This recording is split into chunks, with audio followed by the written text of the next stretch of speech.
You ever wake up one morning, forget to shower, and feel like a complete gremlin for the rest of the day? Yeah, well, if you lived in Victorian England, that one unwashed day would have made you perfectly normal. In fact, bathing too often might have made your neighbors whisper that you were a little strange. Now, picture this. It's 7 a.m. in a neat London townhouse, somewhere around 1850. The sun's peeking through lace curtains. A maid is already running around with a jug of cold water, trying not to spill on the carpet. Upstairs, the lady of the house opens her eyes, sighs, and begins her daily routine, the very picture of civilized hygiene. Except it's about to get weird. First stop, the chamber pot. That's right.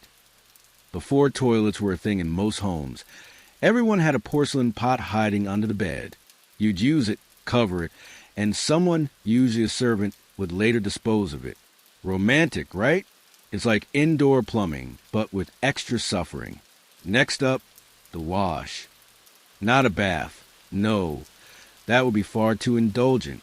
This was a small basin filled with icy water, the kind that makes your bones scream. You'd splash your face, maybe dab behind your ears, and that was it. Full body washing? Once a week if you were adventurous. Once a month if you were respectable. Now imagine all this while wearing layers. Victorians loved layers. Petticoats, corsets, waistcoats, stockings, shirts, jackets, all stacked up like laundry that decided to live on your body. These fabrics soaked up sweat, soot, and the sweet perfume of 19th century London smog. Changing them daily? Out of the question. Changing your underwear regularly? Optional, apparently. And yet, here's the funny part. Victorians thought themselves as the cleanest people ever to exist. Hygiene was their badge of moral superiority.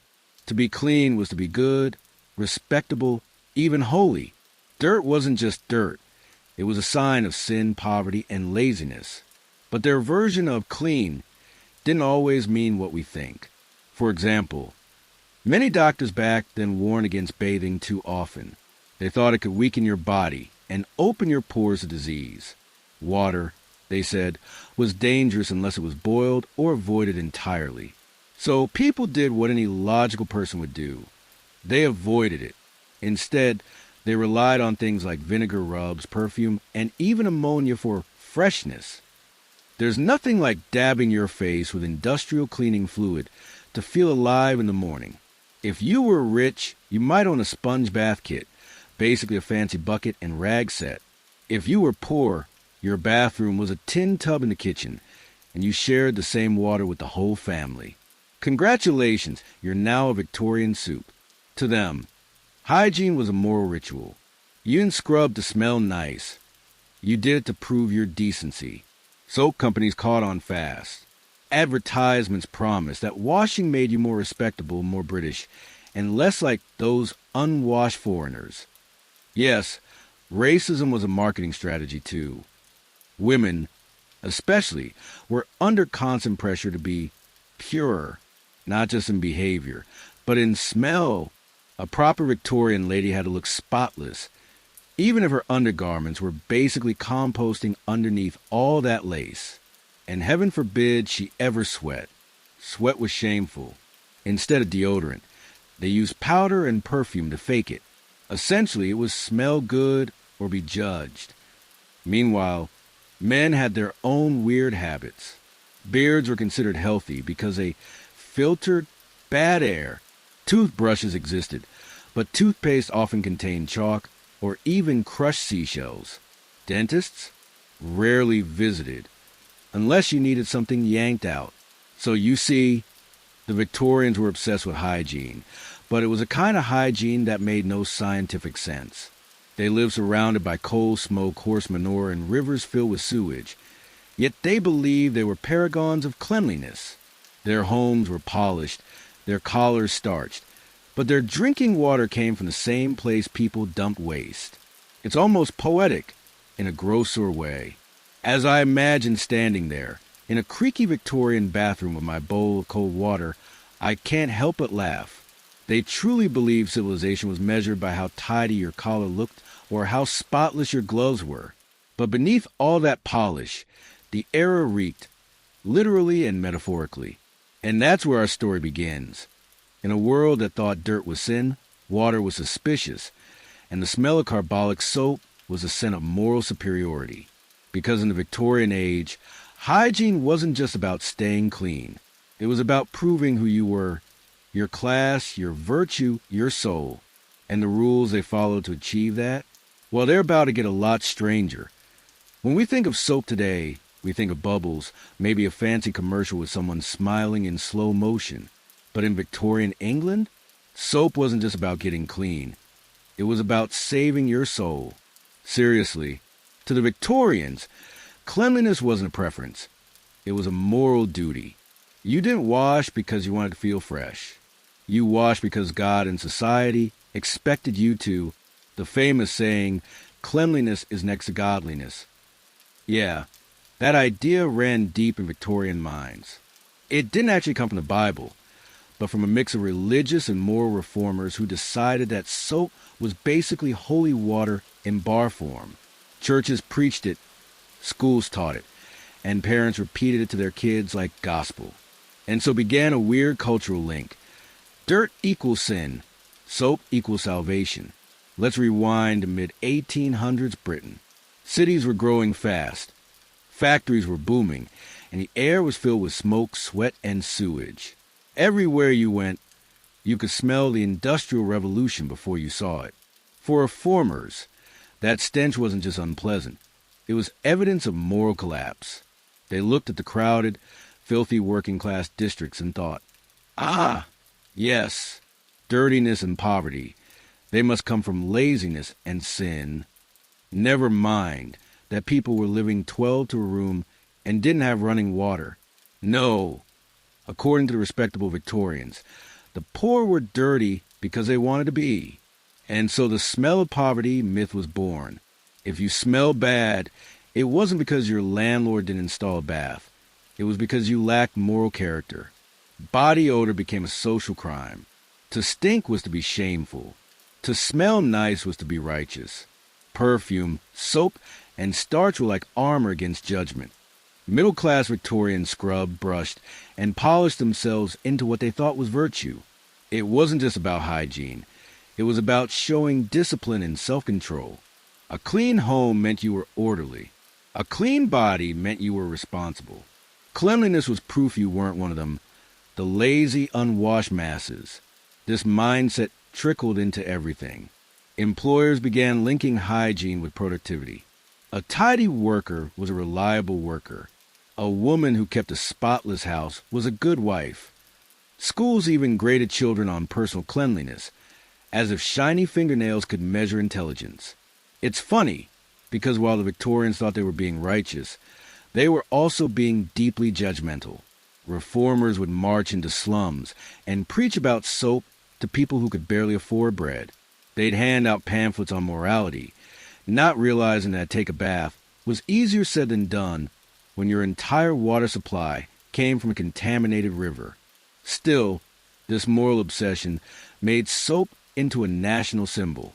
Advertisements showed shining white bars of soap promising not just cleanliness, but respectability.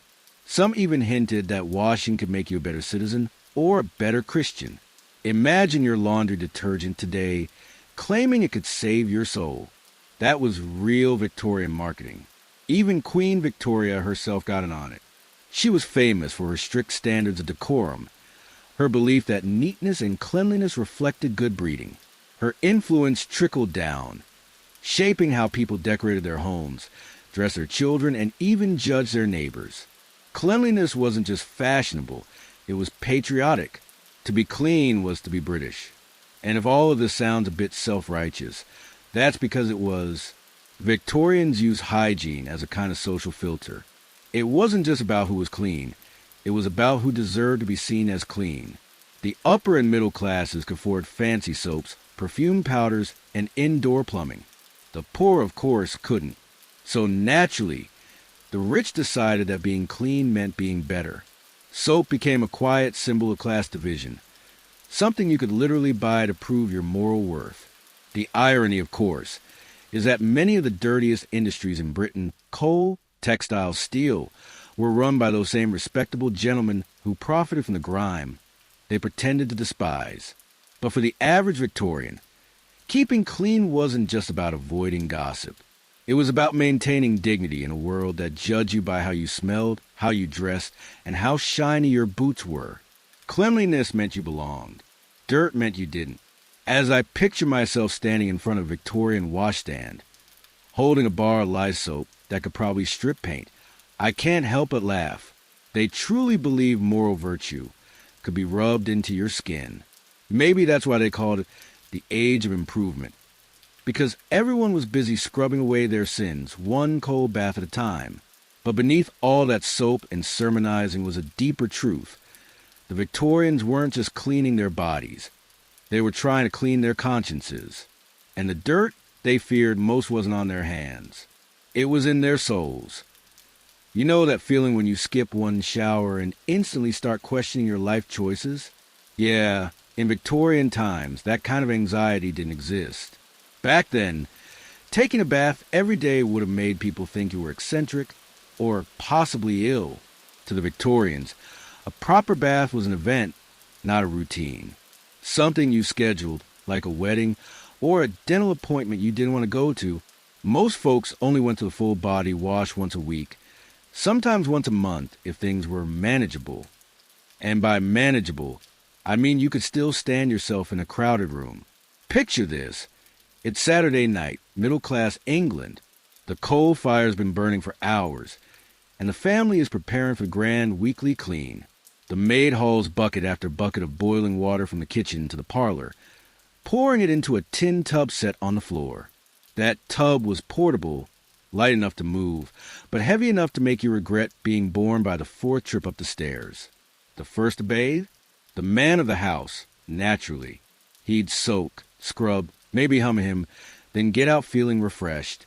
After that, the same bath water, now murky and questionable, was topped off with a little more hot water, and the next person would take their turn. Wife, then kids, then finally the servant. By the time her turn came, the bath water looked like soup, Victorian family soup. If you were poor, even this was luxury. Working-class families might only have a tin basin for washing faces and hands. The weekly bath could mean a quick wipe with a damp rag, or a shared dunk in whatever water you could find. Privacy? Forget it. Most washing happened right in the kitchen, beside the stove, while someone else was cooking dinner. And still, no one thought they were dirty, because back then, clean didn't mean what it means today. It didn't mean free of bacteria. No one even knew bacteria existed. Clean just meant you didn't smell bad. If you could mask the odor with a bit of powder or perfume, you were considered perfectly respectable. The wealthy, of course, turned bathing into performance art. For them, water was optional, but ritual was mandatory. Instead of dunking themselves in a tub, they preferred a routine of vinegar wipes, scented sponges, and endless perfume. A lady might spend an hour refreshing herself without ever touching actual soap and water. They called it dry washing. Basically, it was deodorant cosplay. Many Victorian women also avoided baths out of fear that hot water could weaken the nerves or excite the blood. Medical advice of the day was wild. Some doctors actually said that too much bathing could lead to hysteria. So instead of washing, women would sponge their faces and dab perfume on their wrists, hoping no one noticed the rest. And if you think men were any better, nope. The average Victorian gentleman might rinse his hands and face daily, but the rest of his body, once a week, tops. His beard probably saw more oil than soap. Even soldiers and sailors were told to keep clean by brushing their boots and polishing their buttons, never mind their actual bodies. Now, the upper-class bathing experience was its own theater of absurdity. Wealthy homes had lavish bathrooms by the late 1800s, complete with marble tubs and hot running water, but not everyone actually used them. Some viewed baths as a medical treatment rather than a normal habit. A hot soak might be prescribed for melancholy, indigestion, or spiritual imbalance. In other words, You didn't bathe to get clean. You bathed to realign your aura. Instead of soap, these folks leaned heavily on powders and perfumes. Think rose water, lavender, or even ammonia, because nothing says fresh start like the smell of cleaning chemicals. A few dabs of vinegar on the face was considered invigorating. Perfume wasn't just fashion, it was a necessity. After all, when the air outside smelled like horse manure and coal smoke, you had to fight back somehow. But the truth is, even with all the fancy rituals, nobody was as clean as they thought. Without germ theory, Victorians didn't realize that scrubbing off visible dirt did nothing to remove invisible danger. They focused on the scent, not the science. If you smelled okay, you were morally okay. I can almost imagine standing in that candlelit parlor, waiting for my turn with the bath water, trying not to think about who just used it. The air thick with steam, soap, and faint regret. Someone's probably adding rose petals to the tub to make it fresher, which does absolutely nothing except make you feel like a decorative carp. And yet, they truly believed they were at the height of hygiene and civilization. Weekly baths were enough. Clean collars, brushed hair, a dab of perfume, and you were ready to face society. It's oddly charming, in a grimy sort of way, because to the Victorians, cleanliness wasn't about health. It was about presentation. You didn't have to be clean. You just had to look and smell like you were. And as we'll see next, even their homes, the polished drawing rooms and spotless parlors, hid a world of filth behind the curtains. IT sounds ridiculous now, but for a good chunk of the Victorian era, people were actually afraid of water. Not drowning, mind you, just touching it. To them, water wasn't cleansing. It was suspicious. You might as well have been dipping yourself into a disease cocktail. Let's rewind to the 1800s. Germ theory hadn't really caught on yet. No one knew that microscopic creatures cause infections. Instead, Victorians believed in something called the miasma theory, the idea that bad smells, damp air, and foul vapors were what made you sick. If the air stank, it must be full of disease. Logical? Not really. But it shaped how an entire generation bathed, or didn't. Because if bad air made you ill, then exposing your bare skin to that air? Even worse. Doctors actually warned that hot baths could open up your pores, allowing poisonous vapors or miasmas to seep into your body. In other words, the cleaner you tried to be, the more likely you were to die. So people adapted. They came up with safe alternatives to actual bathing. Enter the sponge bath. The Victorian sponge bath wasn't the relaxing kind you picture in movies. It was more like a tactical operation. You'd strip down just enough to access what you needed, grab a damp sponge or cloth soaked in vinegar, alcohol, or sometimes even cologne, and give yourself a careful wipe down. No water poured, no immersion, no risk. Just a dry wash, as they proudly called it. It was a whole routine, a dab behind the ears, a swipe under the arms, maybe a quick pass over the neck and chest. Then perfume or powder to seal the deal. Done. You were now clean, by Victorian standards anyway. Some doctors even wrote pamphlets about it. They claimed water upset the natural oils of the skin or interfere with the body's balance. One popular medical guide from the 1850s insisted that washing the head with cold water could cause insanity, which honestly sounds like something your grandma might still say. And if you think this was just a working-class superstition, oh no, this was fashionable science. The upper classes loved it. Ladies would sit in their dressing rooms surrounded by sponges, powders, and little bottles of alcohol or rose water, patting themselves delicately while their maids handed them fresh towels. The whole process looked elegant and refined, until you realized they were basically wiping themselves with disinfectant and calling it a day. But there were rebels too, people who actually liked bathing. Around the mid-19th century, something exotic and mysterious started catching on: the Turkish bath. Now, this wasn't your average tub soak. A Turkish bath was more like a spa experience. Steam rooms, hot air chambers, cold plunges. The works. Inspired by Middle Eastern bathing traditions, These places promised deep cleansing and spiritual renewal. To a society terrified of water, it was both thrilling and scandalous. Some saw Turkish baths as sinful, even indecent. After all, there was steam and nudity, and worst of all, sweat. Victorian newspapers warned that such foreign habits could inflame the passions or disturb the moral constitution. In short, if the germs didn't get you, the temptation might. Still, the movement gained steam, literally. Reformers like Dr. Richard Barter in Ireland and David Urquhart in England promoted the Turkish bath as a cure for everything from gout to bad moods. And for the first time, people started questioning whether maybe, just maybe, water wasn't the enemy.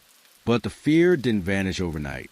Even as public bathhouses opened and new plumbing systems appeared, plenty of Victorians still clung to their vinegar cloths and perfumed wipes.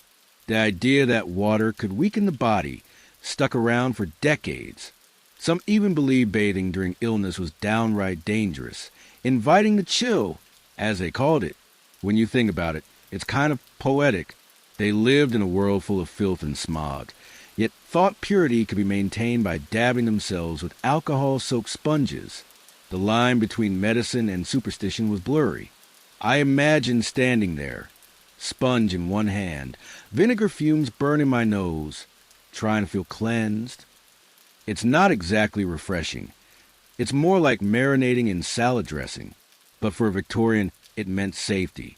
It meant respectability. It meant staying on the right side of both science and sin. And honestly, it worked for a while. People smelled decent. Their clothes looked pressed, and their pores stayed sealed against the evil airs. But eventually, the cracks in miasma theory started to show. New discoveries were coming, and they'd turn everything Victorians believed about hygiene upside down. Because soon, doctors would find out that it wasn't the smell of filth that made people sick. It was something much smaller and far more terrifying. If you think skipping hair wash day is pushing it, wait till you meet the Victorians, champions of the once every few weeks club. Yep, shampoo wasn't a regular thing. In fact, most people didn't even have shampoo. The idea of lathering up under running water just wasn't part of life. Instead, Victorian hair care was a glorious, greasy adventure full of pomades, oils, and enough questionable ingredients to make your scalp cry. Let's start with the basics. Most Victorians didn't wash their hair with water at all, maybe once or twice a month if you were extra motivated, or if someone subtly hinted you were starting to emit. And when they did, they didn't use shampoo. That hadn't really been invented yet. Instead, they'd mix together home remedies like egg yolks, vinegar, or even gin. Because why drink your problems when you can pour them on your head? For daily maintenance, they relied on pomades and oils, thick, shiny substances meant to nourish the hair, but mostly used to glue it into submission. These were made from things like bear grease, lard, or beef tallow mixed with perfume. Imagine smearing a bacon-scented candle across your scalp and calling it self-care. And the smells? Oh, they were legendary. Many pomades came scented with rose, lavender, or sandalwood to cover the underlying aroma of decaying fat. The result was complicated. Picture flowers blooming in a butcher's shop. But hey, it worked by Victorian standards. Oily hair meant healthy hair, or at least hair that didn't shed dust like an old rug. The shiny look was fashionable, and the thick layer of grease conveniently masked the dirt, soot, and occasional insect that decided to take up residence. Because here's the thing, Victorian hairstyles were traps. Women wore their hair long, heavy, and pinned into elaborate buns and braids that could rival a bird's nest in both structure and hygiene. With all the coal smoke and city dust floating around, it didn't take long for that hair to become a sponge for grime. And since washing was such a chore, they just added more oil, powder, or perfume to cover it up. Out of sight, out of smell. And yes, lice were a constant issue. The Victorians had all kinds of tricks to deal with them, from brushing and vinegar rinses to simply ignoring them and hoping for the best. For the wealthy, wigs and hairpieces helped hide the problem. But of course, those wigs came with their own special brand of horror. Many of them were made from real human hair. And yes, sometimes that hair came from less than living sources. There was a whole trade in human hair that stretched across Europe. Some of it came from salons or women selling their locks for money, but some came from hospitals, prisons, and even morgues. Imagine buying a hairpiece that, unknowingly, had belonged to a corpse. Very on brand for the Victorians. Honestly, these wigs and hairpieces were then styled, curled, and decorated with ribbons, pearls, or, believe it or not, dead birds. Yes, tiny taxidermied birds, wings and all, perched and elaborate up those as fashion accessories. The bigger your hair, the more elegant you were. The fact that it doubled as a dust collector didn't seem to bother anyone. And when it came to care, Victorians swore by one very strange ritual, the 100 strokes a night rule. According to beauty guides, brushing your hair 100 times before bed would make it glossy, strong, and pure. Women would sit by candlelight, counting out each stroke like it was a sacred ceremony. In truth, all that brushing mostly redistributed oil and spread whatever was living in your hair evenly across your scalp. Men weren't immune to the madness either. A respectable Victorian gentleman kept his hair slicked down and his mustache waxed to perfection. Bear grease and brilliantine, a shiny hair oil made with mineral oil and perfume, were standard. If your hair didn't gleam like polished wood, you were doing it wrong. Of course, there were side effects. That mix of oil, soot, and perfume eventually hardened into a kind of Victorian helmet. Dust clung to it, hats fused to it, and every so often, someone's entire hairstyle had to be cut off because it was beyond saving. Still, they thought it looked refined. To them, oily hair was a mark of civilization. Proof you were maintaining yourself, not neglecting your body like the unwashed masses. The richer you were, the shinier your head. I can just imagine standing in front of a mirror, armed with a boar bristle brush, bear grease, and a jar labeled Essence of Violet. My hair would smell like a fancy candle that had spent too long in a barn. But if anyone asked, I'd smile proudly and say, clean as can be, because that was Victorian hair hygiene in a nutshell. If it looked polished and didn't reek too much, it counted as clean. It's hard not to admire the confidence. They turned lard and perfume into fashion, brushing rituals into science, and a nest of dust and feathers into beauty. It's horrifying, sure, but also kind of impressive. After all, in the Victorian world, even your hair was a moral statement. And if it took a little bear grease and a dead bird to prove your virtue, well, that was just good grooming. All right, let's talk about Victorian dental care, or what passed for it. If you ever felt guilty about forgetting to floss, relax. Compared to the Victorians, you're basically a dental hygiene superhero. Back in the 1800s, the concept of brushing your teeth daily was still new and, honestly, kind of suspicious. Toothbrushes did exist, but they weren't common. A good brush was handmade from animal bone with bristles from a boar's back. So, not exactly cheap or pleasant. For most people, it was a luxury, like owning a gold-plated nail clipper. If you were poor, you probably didn't have a toothbrush at all. Maybe you rubbed your teeth with a cloth or a stick. Or, if you were really ambitious, your finger. Yes, finger brushing was an actual thing. Instead of toothpaste, Victorians used tooth powders. And this is where things get truly unhinged. Most of these were homemade blends passed down through trusted advice columns or family recipes. The ingredients? A greatest list of everything you should never put in your mouth. Brick dust, crushed bones, chalk, charcoal, salt, and even soot. You dip your brush or finger into the powder, rub it across your teeth, and hope for the best. It was gritty, harsh, and guaranteed to scrape off something. Sometimes it was plaque. Sometimes it was enamel. Same difference, apparently.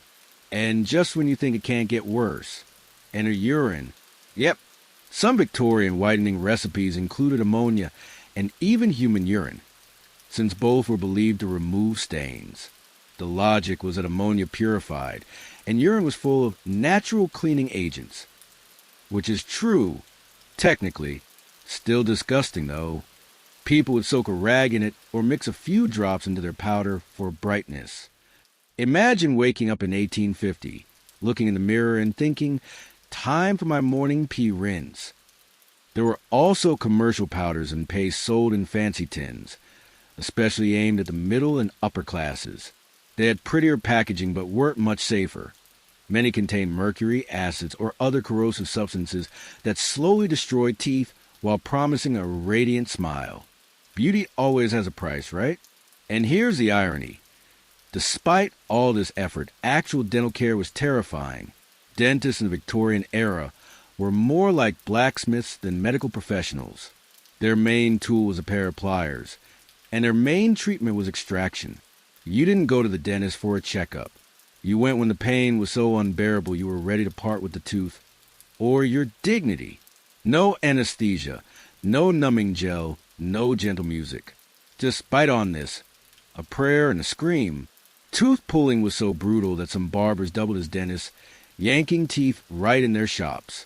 There are even reports of traveling tooth drawers who'd set up in markets, pulling teeth on stage for entertainment. Nothing says family fun day like a man get his molar ripped out in front of a cheering crowd. Because prevention wasn't the goal, survival was. Cavities, abscesses, and infections were common. And since antibiotics didn't exist yet, a bad tooth could literally kill you. Infections often spread to the bloodstream, leading to something ominously called blood poisoning. So losing a few teeth was considered a small price to pay for staying alive. Still, by the late Victorian period, the idea of nice teeth started catching on, especially among the wealthy. The rise of advertising and photography meant that having a healthy-looking smile became a social status symbol. Pearly whites weren't just about health. They were about class. Clean, white teeth meant you had time and money to take care of yourself, or at least afford someone else to do it for you. The poor might still be chewing on stale bread and scrubbing with charcoal, but the rich had dentists who could polish, fill, and even make dentures. Fun fact, early dentures were often made from real human teeth, sometimes from battlefields or grave robbers. There's nothing quite like smiling with someone else's molars. And of course, just like everything else in the Victorian world, dental hygiene came with moral judgment. Having bad teeth was seen as a sign of laziness, gluttony, or moral weakness. Never mind that sugar was suddenly everywhere thanks to the British Empire. If your teeth rotted, it was your fault. So, brushing became not just a health act, but a declaration of respectability. Soap cleaned your soul, and tooth powder cleaned your reputation. I can picture myself standing at a Victorian washstand, bone-handled toothbrush in hand, dipping into a tin labeled Mrs. Winslow's Sparkling Dentifrice. The smell of ammonia hits my nose. The taste of chalk coats my tongue, and I realize this was their version of minty freshness. They truly believed a little pain, a little grit, and maybe a dash of urine could keep decay away. And in a way, it worked, at least until their enamel dissolved. Because in the Victorian age, every tooth told a story. And if yours were still white, straight, and attached, that story said one thing loud and clear. You were winning at life that, Victorian underwear, the invisible hero, and sometimes villain of daily hygiene. It might sound strange to call it a revolution, but the story of how Victorians dressed under their clothes reveals just how obsessed they were with morality, modesty, and the illusion of cleanliness. Let's start with a truth that might horrify your inner germaphobe. Most Victorians did not wash their outer clothes very often. Dresses, waistcoats, and trousers were made from heavy fabrics like wool, silk, or velvet, expensive, difficult to wash, and slow to dry. Soap was harsh. Water had to be boiled by hand, and doing laundry was a full-body workout involving tubs, paddles, and sheer willpower. So, most people avoided it as much as possible.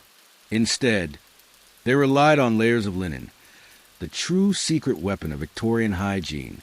A proper gentleman or lady never let their skin touch their fancy outerwear directly. Instead, they wore linen shirts, shifts, or chemises closest to the skin. These layers acted like early sweat-wicking undershirts, absorbing oils and grime while keeping expensive clothes clean. In theory, this made sense. Wash the inner layer often, and your outer garments last longer. In practice, it meant most Victorians were walking around with laundry systems built right into their outfits, multiple layers deep. A man's standard ensemble might start with a long linen shirt tucked into his drawers, essentially knee-length underwear, then stockings, a waistcoat, and trousers. Women wore linen chemises under corsets, petticoats, and gowns, sometimes with several additional skirts depending on the season, or their tolerance for heat stroke.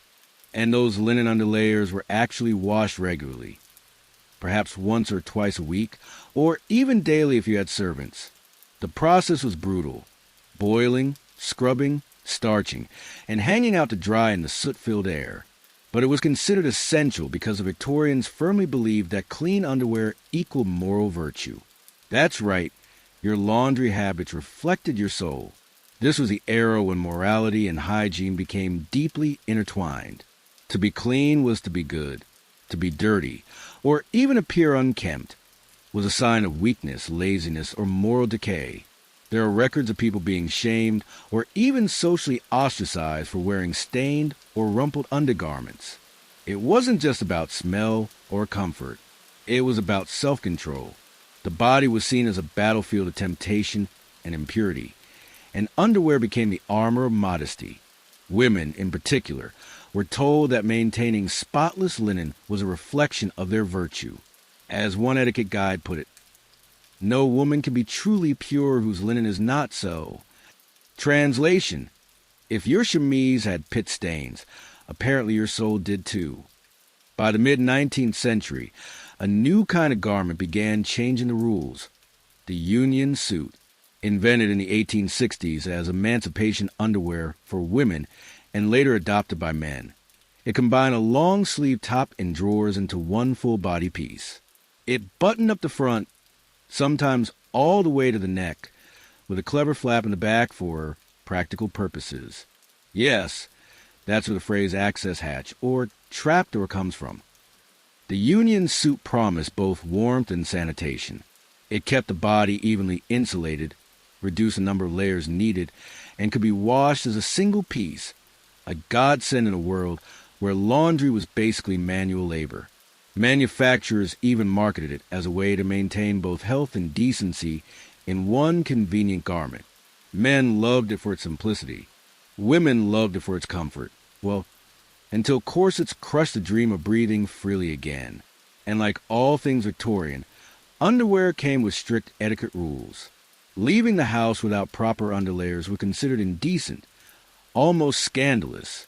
There are documented cases where a flash of bare ankle or a glimpse of underlinen caused outrage. Modesty wasn't just about what people could see. It was about what they imagined was beneath. But there's another layer, pun intended, to this story. As the century went on, laundry habits shaped social hierarchies. Clean, white linen was a mark of respectability, the visible sign that you weren't laboring in the fields or sweating in a factory. Poor Victorians might own just one or two sets of underwear, worn until yellowed or torn, while the upper classes changed theirs daily and sent them off to laundresses. Laundry work itself became an entire economy, dominated by women grueling and often dangerous due to boiling water, caustic lye, and endless hours of labor. Yet it was the laundresses who upheld the illusion of a clean, moral society. The rich stayed pure because someone else's hands did the dirty work. By the end of the century, advertisements for soap, starch, and sanitary clothing filled newspapers. The concept of hygiene was becoming modern, but it was still soaked in class and gender politics. Underwear wasn't just practical, it was propaganda, because in the Victorian mind, a person could be sweating under 10 layers of unbreathable fabric, feigning from heat and corset compression, but as long as the linen underneath was clean, they were morally spotless. So next time you toss your t-shirt in the washing machine without thinking, remember, it took the Victorian century's sweat and a surprising amount of linen to get us here. If you've ever complained about your gym shower being too cold or the line too long, imagine being a factory worker in 1850s London. You spent 12 hours hauling coal, covered in soot and sweat, And when you get home, there's no bathroom, no running water, maybe not even a sink. Welcome to Victorian working class, where the concept of a bath was as exotic as a trip to the seaside. At the start of the 19th century, personal bathing was still a luxury. Most homes didn't have plumbing, and water wasn't cheap or easily available. So, the government decided to take matters into its own hands, quite literally, by building public bathhouses. Yep, imagine a giant stone building filled with bathtubs, steam rooms, and washing stalls, where you could pay a penny or two to soak in actual warm water. It wasn't glamorous, but it was revolutionary. The first big push came with the Bath and Wash House Acts of the 1840s and 1850s. These laws allowed cities to build public baths for ordinary people. The idea wasn't just hygiene, it was social reform. Cleanliness was now tied to moral improvement. Reformers and preachers argued that if you clean people's bodies, you could clean their souls.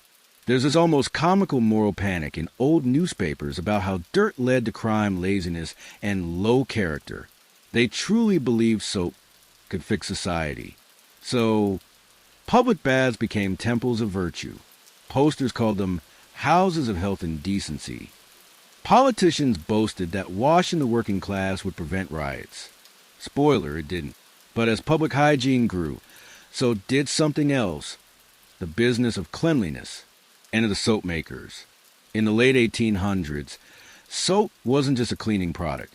It was a cultural movement.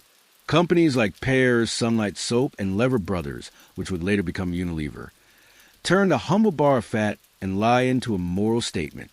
Their ad didn't just sell soap, they sold salvation.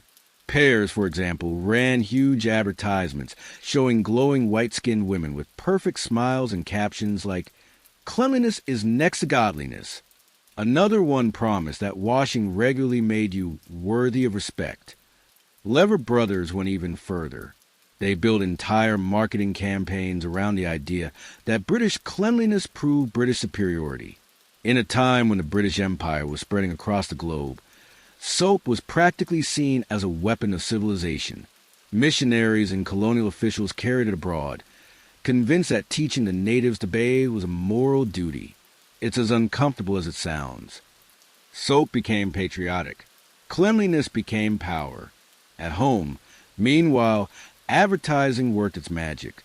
Middle-class families were bombarded with images of happy, radiant women scrubbing their spotless homes and cherubic children splashing in tubs.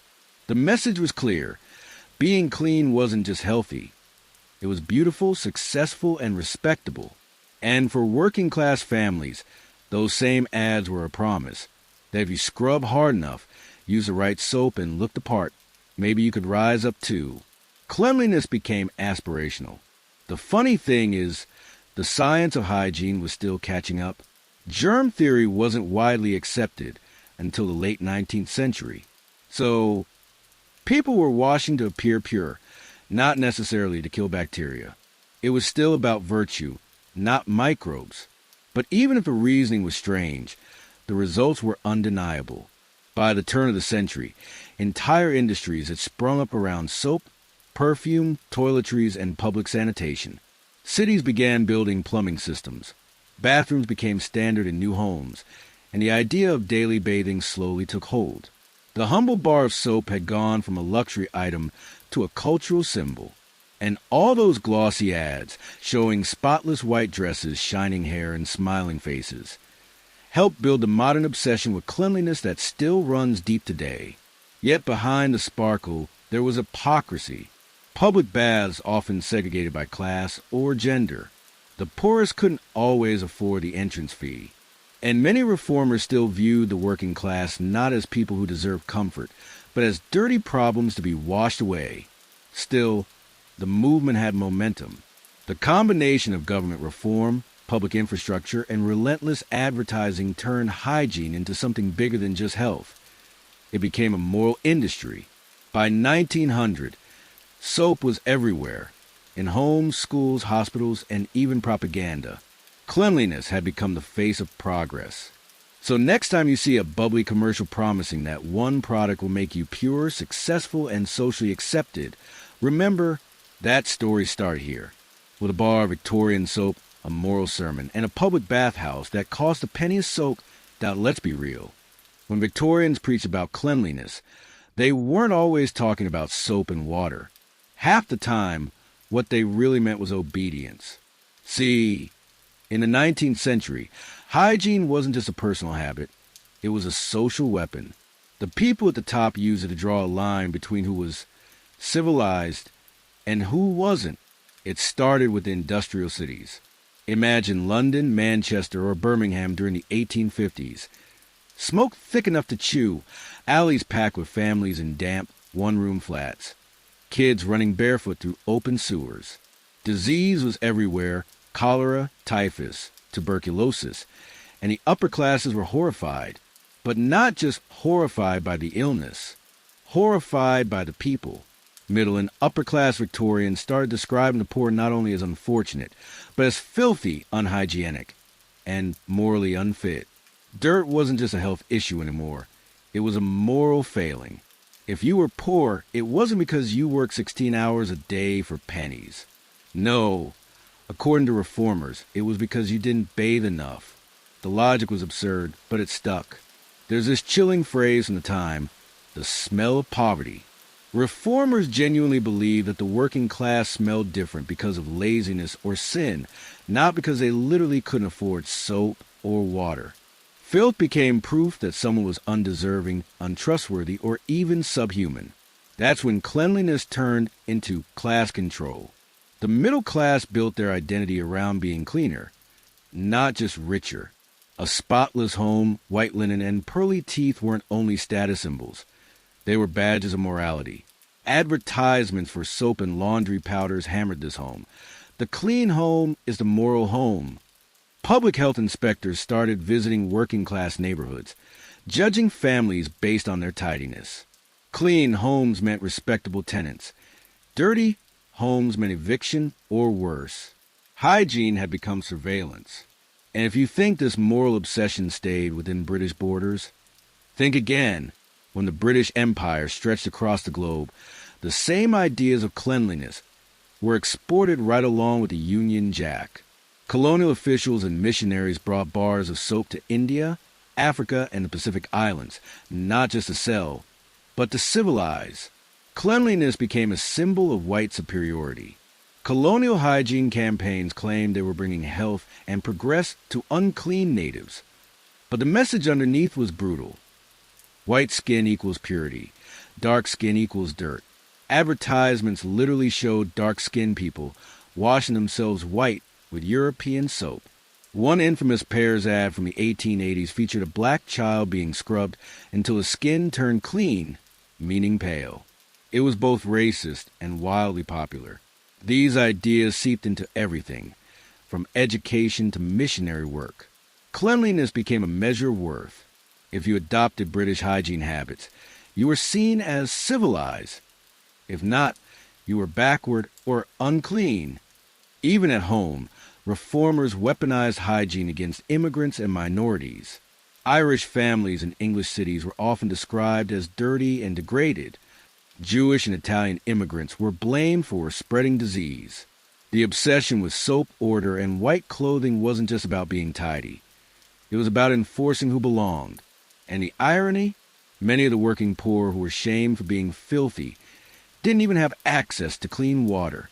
In places like Manchester slums, a single pump might serve hundreds of people.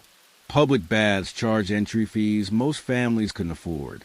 So when reformers demanded the poor clean themselves up, they were really saying, behave like us, but without the resources we have.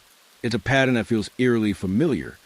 The way society still judges people's worth by how put together they look, rather than the systems that keep them struggling. In Victorian Britain, hygiene became a way to police the poor and justify empire. It was a moral disguise for inequality, wrapped in soap bubbles and good intentions. So when you see those old ads preaching cleanliness is next to godliness, remember, for many Victorians, clean didn't just mean washed. It meant obedient, respectable, and preferably white. The age of soap wasn't just about scrubbing away dirt. It was about scrubbing away difference. Victorian hygiene wasn't just moral, it was medical. Or at least, that's what they thought. And by medical, I mean a lot of ideas that sound completely insane today. Before germ theory became mainstream, Victorians relied on miasma theory. This was the idea that disease was caused by bad air or foul odors. Basically, stinky vapors drifting through cities and homes. Cholera, typhoid, and other deadly illnesses weren't caused by bacteria or contaminated water. They were caused by the smell of filth.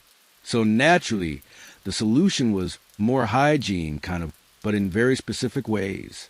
The problem? Sometimes those ways were counterproductive. Doctors warned against excessive bathing, claiming it could weaken the body, open the pores of harmful vapors, or throw off your balance of humors. Too much water, and suddenly you were flirting with death. Too little, and you were morally bankrupt. It was a no-win situation. And that's not all. Personal care products were wildly toxic by today's standards. Mercury showed up in skin creams and toothpaste. Carbolic acid, the same stuff Joseph Lister used in surgery, was marketed as a deodorant or disinfectant. People slathered themselves in these chemicals thinking they were preventing disease. Sometimes, they were doing more harm than good. Meanwhile, the shelves of Victorian apothecaries and general stores were filled with patent medicines. These were miracle elixirs that promised to purify the blood, cleanse the body from within, or restore vitality. Ingredients included alcohol, opium, arsenic, and other things you definitely don't want in your digestive system. People drank these tonics religiously, convinced they were protecting their health, while sometimes poisoning themselves. Even basic practices like tooth cleaning or hair care were influenced by medical myths. Ammonia and urine were recommended for whitening teeth. Oils and pomades were said to nourish the scalp and strengthen nerves. Every odd practice had some pseudo-scientific justification, even if it made you smell terrible or look greasy. The funniest part? Despite all this, some Victorians started combining science and superstition in ways that seem straight up cartoonish today. For instance, people would carry little bottles of scented water or vinegar to dab on their wrists and necks, believing the smell could neutralize disease in the air. Cologne as a public health measure. Yes, really. Doctors and reformers also preach moderation in almost everything. Bathing, exercise, even eating. Too much food, too much heat, or too much water could throw off the body's delicate balance. And let's not forget the moral angle. Overindulgence, laziness, or sloth can invite disease just as surely as poor hygiene. But here's the thing. These myths weren't harmless. People avoided bathing, rubbed toxic chemicals on their skin, or ingested dangerous tonics, all because authority figures told them it was healthy.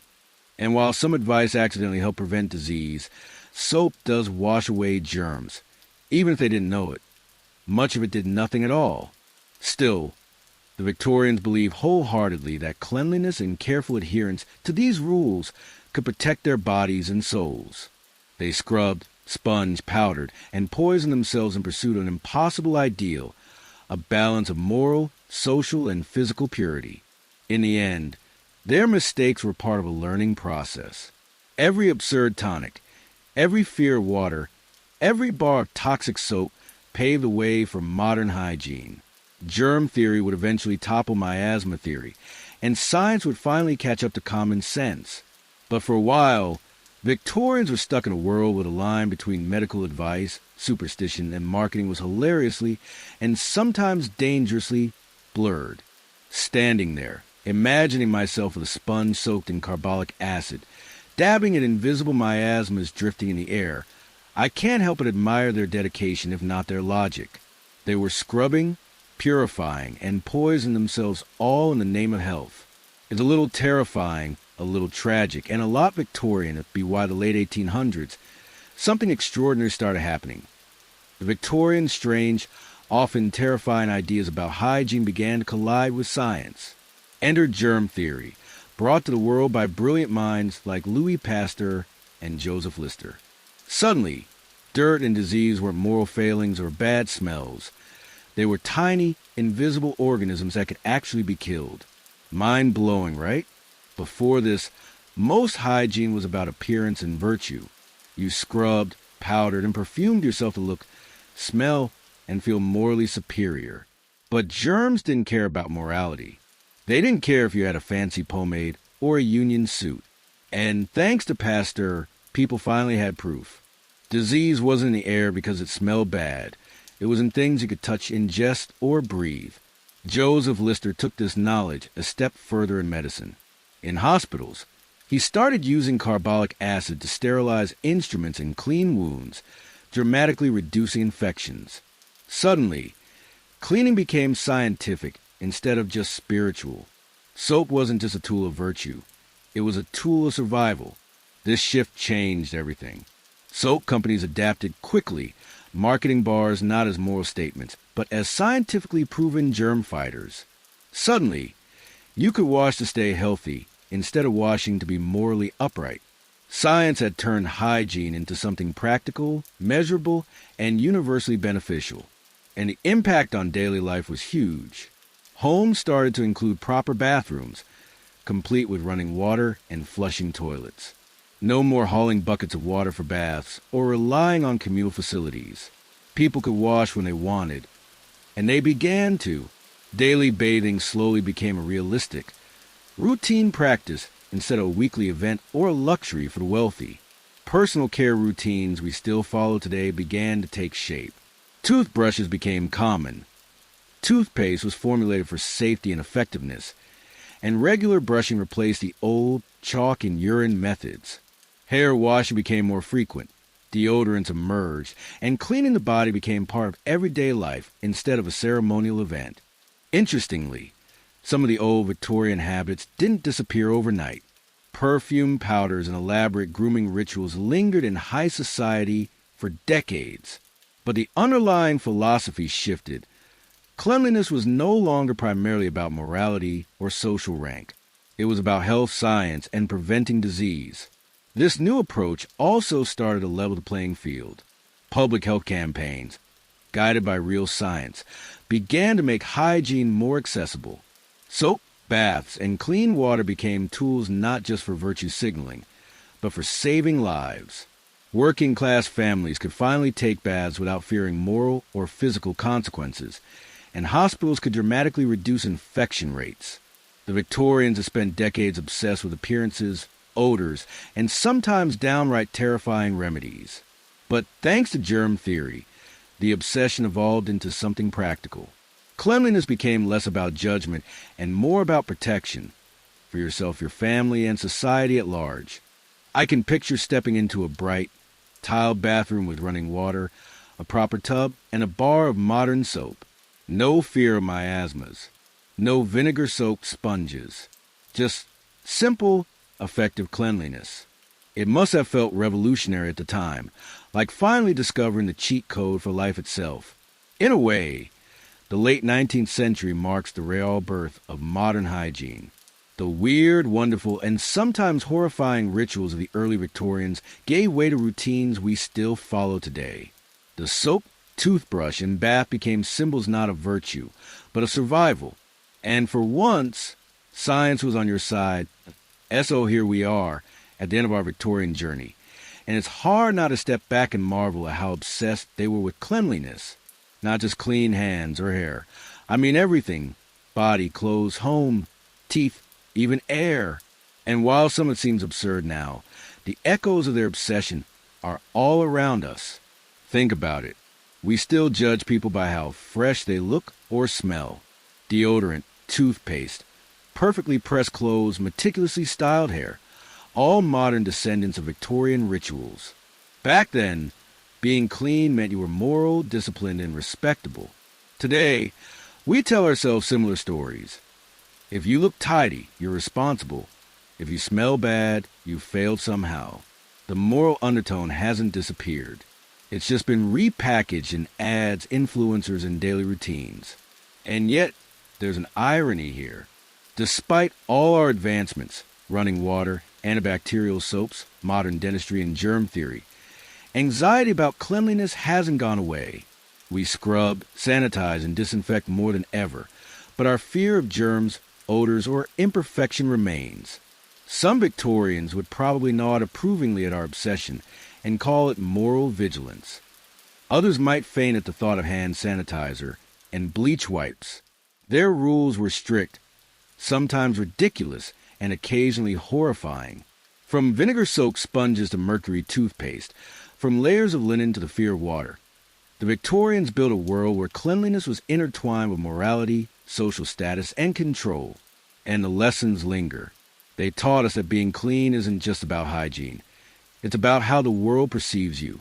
Even our bathrooms reflect that legacy. What began as a luxury for the wealthy, bathtubs, running water, porcelain fixtures, is now standard. But our obsession with perfection, with controlling every surface, smell, and detail, is a direct echo of Victorian ideals. So, next time you lather up, brush, scrub, or spray, take a moment to appreciate the weird, wonderful, sometimes terrifying history behind it.